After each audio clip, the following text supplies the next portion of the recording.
السلام علیکم ورحمۃ اللہ وبرکاتہ۔ یہ فقیر احمد سعید السیفی المعروف یارجان، شہر مدینہ، شہر طیبہ، شہر رسول، مدینہ المنورہ، زادہ اللہ شرف، اس میں سے مخاطب ہوں اور مکتوبات امام ربانی مظہر افسانی رحمۃ اللہ علیہ کی مکتوبات شریف کا درس یہاں پر بھی جاری ساری ہے، اور آپ دیکھتے رہیے ہمارا یوٹیوب چینل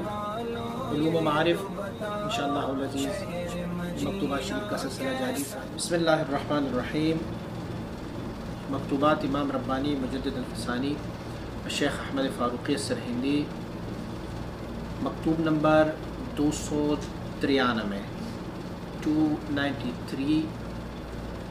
دفتر اول، حصہ پنجم۔ دو سوالات پوچھے گئے ہیں حضور امام ربانی مجدد الفسانی رحمۃ اللہ تعالی سے۔ ایک سوال ایک مشہور حدیث کے بارے میں کہ حضور سید عالم صلی اللہ علیہ وسلم نے فرمایا لی مع اللہ وقت، مجھے میرے رب کے ساتھ ایک خاص وقت ہے، ایک خاص ٹائم ہے۔ سوال پوچھا گیا ہے کہ وہ خاص وقت کون سا وقت ہے جو اللہ اور اس کے حبیب کے درمیان خاص وقت ہے۔ دوسرا سوال پوچھا گیا ہے کہ حضور غوث الثقلین محبوب ربانی حضرت سیدنا شیخ عبد القادر الجیلانی رحمۃ اللہ تعالی کا ایک مشہور و معروف قول ہے کہ آپ فرماتے ہیں قدمی ہادی علی رقبۃ کل ولی اللہ، میرا یہ قدم تمام اولیاء اللہ کی گردنوں پر ہے۔ تو آپ یہ بتائیے کہ کیا سیدنا شیخ عبد القادر جیلانی رحمۃ اللہ تعالی علیہ کا قدم مبارک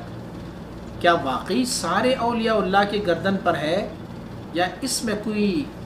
خصوصیت یا کوئی محدودیت یا کوئی حد موجود ہے؟ دونوں سوالوں کے جواب حضور امام ربانی مجدد الفسانی رحمۃ اللہ تعالی عنایت فرماتے ہیں۔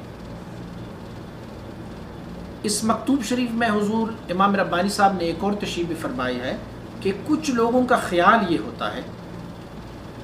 کہ جس اللہ کی ولی سے زیادہ خوارق عادت کام یا اللہ کی ولی سے زیادہ کرامات صادر ہو تو وہی ولی اللہ کا جو ہے ان کا مرتبہ بہت بڑا ہوتا ہے، اور جن سے کرامات صادر نہ ہو ان اولیاء اللہ کو کوئی پوچھتا نہیں۔ تو کیا کوئی ایسی کوئی حقیقت ہے کہ کوئی بھی ایسا ولی جس سے کرامات کثرت سے صادر ہو، کیا اس ولی کو فضیلت حاصل ہے اس ولی پر جن کی کرامات کم صادر ہو جائے، کم ظاہر ہو جائے؟ اور کیا کرامات کی کثرت اور کرامات کی زیادہ ظہور یہ فضیلت کا باعث ہے؟ ان سوالات کا جواب حضور امام ربانی مجدد الفسانی رحمۃ اللہ تعالی ارشاد فرماتے ہیں۔ سب سے پہلا سوال جو پوچھا گیا ہے کہ لی مع اللہ وقت، مصطفیٰ کریم صلی اللہ علیہ وسلم نے فرمایا ہوا ہے کہ میرا ایک خاص وقت ہوتا ہے میرے رب کے ساتھ کہ جس میں سے نہ کوئی مقرب فرشتہ دخل دے سکتا ہے، نہ کوئی نبی دخل دے سکتا ہے، میں اور میرے رب کے درمیان ایک خاص وقت ہوتا ہے۔ انشاءاللہ العزیز ہم ایک اور مکتوب شریف میں اس کو تفصیل کے ساتھ پڑھیں گے، لیکن حضور امام ربانی مجدد الفسانی رحمۃ اللہ سے پوچھا گیا ہے کہ آپ مجھے مختصراً بتائیں کہ وہ وقت کون سا وقت ہے جو میرے مصطفیٰ کریم صلی اللہ علیہ وسلم اور میرے اللہ تبارک و تعالیٰ کے درمیان ایک خاص وقت ہے، وہ وقت کون سا وقت ہے؟ آپ جواب فرما رہے ہیں کہ ایسا ہی ایک لفظ حضور کے ایک صحابی حضرت ابو ذر غفاری رضی اللہ تعالیٰ عنہ نے بھی فرمایا۔ آپ نے بھی فرمایا کہ میرے اور میرے رب کے درمیان ایک خاص وقت ہے جس میں میرے ساتھ کوئی اور مداخلت نہیں کر سکتا۔ تو وہ خاص وقت کیا ہے، اور جو خاص وقت میرے مصطفیٰ کریم صلی اللہ علیہ وسلم بارک کو اللہ کریم نے عطا فرمایا تھا، تو کیا سیدنا ابو ذر غفاری کو بھی ویسا ہی کوئی خاص وقت موجود ہے؟ اگر ہے تو وہ وقت کون سا ہے؟ تو آپ مبارک ان کا جواب عطا فرما رہا ہے۔ فرماتے یہ دونوں باتیں جو آپ نے پوچھی ہیں، ان دونوں باتوں کا بڑا غوغا اور بڑا شور پڑ گیا ہے، کوئی کہتا ہے کہ حضور سید عالم صلی اللہ علیہ وسلم کا وہ خاص وقت کیا تھا، کوئی کہتا ہے یہ تہجد کی نماز میں وقت تھا، کوئی کہتے ہیں نہیں حضور سید عالم صلی اللہ علیہ وسلم مبارک کا ایک خاص اور وقت تھا، یا کچھ لوگوں کا نظریہ یہ ہے کہ وہ خاص وقت گزر چکا ہے جو میرے آقا صلی اللہ علیہ وسلم شب معراج گئے تھے اور پروردگار عالم کے ساتھ ان کی راز و نیاز ہوتا رہا، وہ بھی ایک خاص وقت تھا۔ اور فرماتے دوسرا سوال جو آپ نے پوچھا اس پہ بھی کافی غوغا ہوا ہے۔ بر صغیر پاک و ہند میں سلسلہ عالیہ قادریہ کو بڑا عروج حاصل ہے، اور سلسلہ عالیہ قادریہ کی مشائخ، ان سے متوسلین اور مریدین سیدنا شیخ عبد القادر جیلانی رحمۃ اللہ تعالی کو فضیلت تمام اولیاء اللہ پر عطا کر دیتے ہیں، اور وہ سب کہتے ہیں کہ آپ نے خود فرمایا ہے کہ میرا یہ قدم تمام اولیاء کی گردنوں پر ہے۔ تو آپ فرماتے ان دونوں سوالوں کا بڑا غوغا اور بڑا چرچا ہے، تو میں آپ کو ان دونوں سوالوں کا جواب دے رہا ہوں۔ آپ فرماتے سب سے پہلے سوال کا جواب یہ ہے کہ حضور سید عالم صلی اللہ علیہ وسلم مبارک کا اللہ رب العزت کے ساتھ جو خاص وقت تھا، وہ وقت کون سا وقت تھا؟ آپ مبارک فرماتے ہیں وہ وقت نماز کے دوران وقت ہوتا تھا۔ اگر بظاہر حدیث کو دیکھا جائے تو حضور سید عالم صلی اللہ علیہ وسلم فرماتے کہ بندہ اللہ کے سب سے زیادہ قریب تر نماز کے دوران ہوتا ہے، اور پھر نماز میں بندہ اللہ رب العزت میں کون سی اعمال میں، کون سے عمل میں، کیا رکوع میں، سجدے میں، قیام میں، قعدے میں، کون سے حالت میں رب کی زیادہ قریب ہوتا ہے؟ حضور فرماتے حالت سجدہ میں سب سے زیادہ رب کی قریب ہوتا ہے۔ تو آپ فرماتے حضور سید عالم صلی اللہ علیہ وآلہ وسلم بارک کا جو خاص وقت تھا، وہ خاص وقت کیا تھا؟ وہ نماز کے دوران میرے مصطفیٰ کریم اور میرے رب کریم کے درمیان ایک خاص وقت تھا، جس میں سے نہ کوئی ملک، نہ کوئی نبی مرسل، نہ کوئی رسول، نہ کوئی نبی، نہ کوئی ملائکہ، بلکہ حتیٰ کہ ملائکہ اولو العزم جو ہے وہ بھی شریک نہیں ہوتے، وہ میرے رب اور میرے مصطفیٰ کے درمیان ایک خاص وقت ہوا کرتا۔ اور وہی وقت کی طرف اشارہ فرما رہے حضور سید عالم صلی اللہ علیہ وسلم بارے۔ ایک حدیث شریف تو آپ نے سماعت فرمائی ہے، حضور فرماتے الصلاۃ معراج المؤمن، نماز مومن کی معراج ہے۔ تو حضور کے معراج میں ایک خاص وقت تھا جو اللہ رب العزت کے ساتھ حضور سید عالم صلی اللہ علیہ وآلہ وسلم کا معراج ہوا تھا، اس میں ایک خاص وقت تھا کہ جس میں کوئی شریک نہیں تھا۔ تو ان کی متابعت پر اور طفیل پر امت کو بھی ایک وقت ایسا مل جاتا ہے کہ جس میں سے کسی اور کی مداخلت نہیں ہوتی، وہ بندہ اور رب کا ایک خاص وقت ہوتا ہے، اور یہ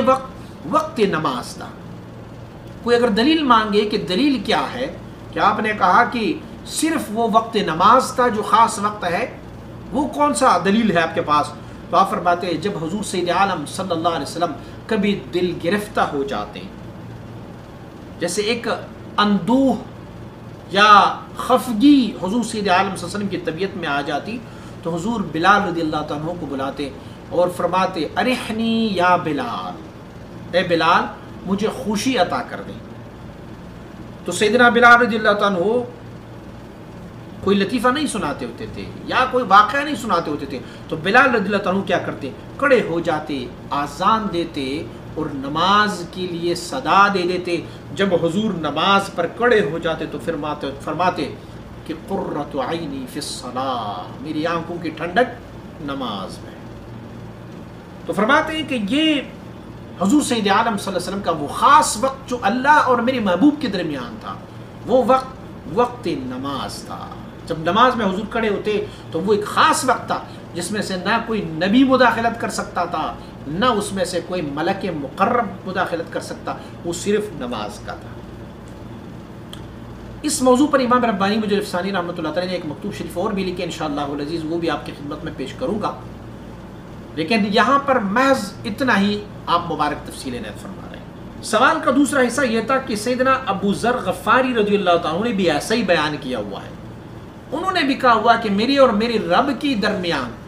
ایک ایسا وقت ہے جس میں سے نہ کوئی نبی مرسل مداخلت کر سکتے ہیں، نہ کوئی ملک مقرب مداخلت کر سکتا ہے۔ تو سیدنا مصطفیٰ کریم صلی اللہ علیہ وسلم کا تو ہم نے واقعہ سنا کہ آپ کو وہ حالت نماز میں تھی۔ ابو ذر غفاری رضی اللہ تعالیٰ عنہ کو بھی وقت کون سا میسر تھا؟ آپ فرماتے ہیں سیدنا ابو ذر غفاری رضی اللہ تعالیٰ عنہ کو حضور کی وراثت اور طبیعت سے یہی مقام ملا ہوا تھا۔ آپ کو بھی نماز میں حضور کی وراثت اور حضور کی طبیعت اور حضور کی مطابعت سے آپ کو بھی یہ مرتبہ ملا ہوا تھا کہ ان کا بھی ایک خاص وقت اپنے رب کے ساتھ تھا۔ کیوں؟ جو بھی حضور کے کامل تابعدار ہوتے ہیں، جو بھی حضور کو مکمل طور پر فالو کرتے ہیں، وہ حضور سید عالم صلی اللہ علیہ وسلم کے تمام کمالات سے بطریقہ وراثت و بطریقہ تابعیت ان سے مستفید ہو جاتے ہیں، اور انہیں ان سے بہت بڑا نصیب اور بڑا حصہ مل جاتا ہے۔ آپ نے شاید سنا ہوگا علماء کرام سے کہ ہجرت مدینہ کا جو واقعہ ہے، اس میں سے سیدنا ابو بکر صدیق رضی اللہ عنہ میرے مصطفیٰ کریم صلی اللہ علیہ وسلم کے ساتھ تشریف لے کے جاتے ہیں، اور جب مدینہ منورہ حاضر ہو جاتے ہیں تو انصاری مدینہ میں رہنے والے لوگ بڑھ بڑھ کے سیدنا ابو بکر صدیق رضی اللہ عنہ کے ہاتھوں کو بوسہ دیتے ہیں، آپ کو خوش آمدید کہتے ہیں۔ تو سیدنا ابو بکر صدیق رضی اللہ عنہ فرماتے ہیں کہ مجھے یہ خدشہ پڑ گیا کہ یہ مجھے اللہ کے نبی سمجھ رہے ہیں اور مصطفیٰ کریم صلی اللہ علیہ وسلم مبارک کو ابو بکر سمجھ رہے ہیں۔ تو آپ اٹھے کڑے ہوئے، اپنا چادر حضور سید عالم صلی اللہ علیہ وسلم کے سر پر سایہ فرمایا، گویا ثابت کر لیا کہ یہ کھڑا غلام ہے اور بیٹھا آقا ہے صلی اللہ علیہ وسلم۔ تو مشائخ فرماتے وجہ کیا ہے